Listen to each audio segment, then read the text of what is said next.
फर्जी QR code और UTI दिखाकर इलेक्ट्रॉनिक सामान के साथ ठगने वाला छात्र गिरफ्तार। खबर उत्तर प्रदेश के मऊ जनपद से है, जहां एक शातिर चोर इलेक्ट्रॉनिक सामान ठगने वाले को गिरफ्तार किया गया है।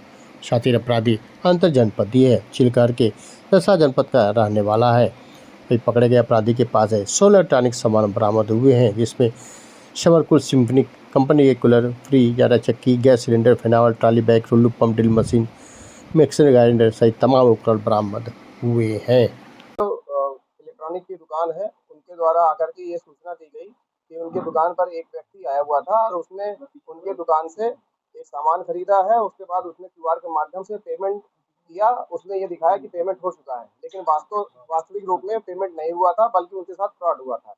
इस संबंध में उन्होंने एक तहरीर दी थी, जिसपे हमने थाना कोतवाली पर मुकदमा अपराध संख्या 229/26 हमने मुकदमा अपराध संख्या दर्ज किया था सुसंगत धाराओं में। उसके बाद हमने इस विवेचना के क्रम में जो है हमने इस अभियुक्त की तलाश की, जिसमें ये पता चला कि इस व्यक्ति का नाम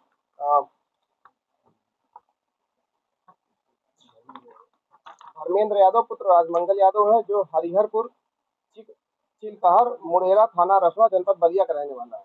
और हमने फिर इन्वेस्टिगेशन के दौरान ये पता लगाया कि ये व्यक्ति अभी अपने ससुराल में मौजूद है। हमने जब वहां पर इसे जो है वहां से गिरफ्तार किया है, वहां पर इसे हमें 16 जो है और भी सामान बरामद हुए हैं, जिसमें हमारे मुकदमा अपराध संख्या संबंधित जो सामान है वही बरामद हुआ है।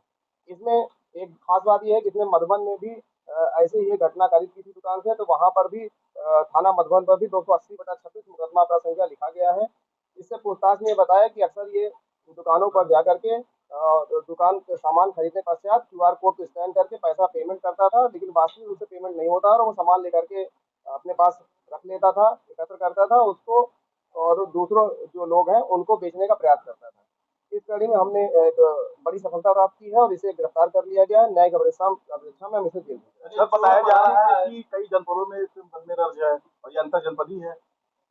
इस विवेचना भी हमारी जारी है। हम और भी चीजों को जो थाने हैं उनको भी अवगत कराएंगे। अगर उनके यहाँ भी इस संबंध में मुकदमे दर्ज होंगे और ये व्यक्ति इसमें शामिल होगा, तो उस मुकदमों में भी हम इसे अभियुक्त बनाएंगे। अंतर जनपदी माना जाए, अंतर जनपदी है ये विवेचना के दौरान जो भी आएगा, अगर ये अंतर जनपदी होगा तो हम उसमें जरूर कार्रवाई कराएंगे। जो सामान पकड़े उनकी लागत कितनी है? उनकी लागत करीब 5 लाख रुपए के करीब लागत। कोई गैंग है या क्या करता है? अभी तो ये अकेला ही जानकारी प्राप्त हुई है, लेकिन हम और इन्वेस्टिगेशन कर रहे हैं, साक्ष्य एकत्र कर रहे हैं। हो सकता है अगर और लोग भी शामिल होंगे तो उनको भी इसमें प्रकाश में लाया जाएगा। हमारी 2 टीमें लगी हुई थी इसमें, और इसमें पैसा नहीं बरामद हुआ है। सामान जो है इसमें जो किए हैं वो बरामद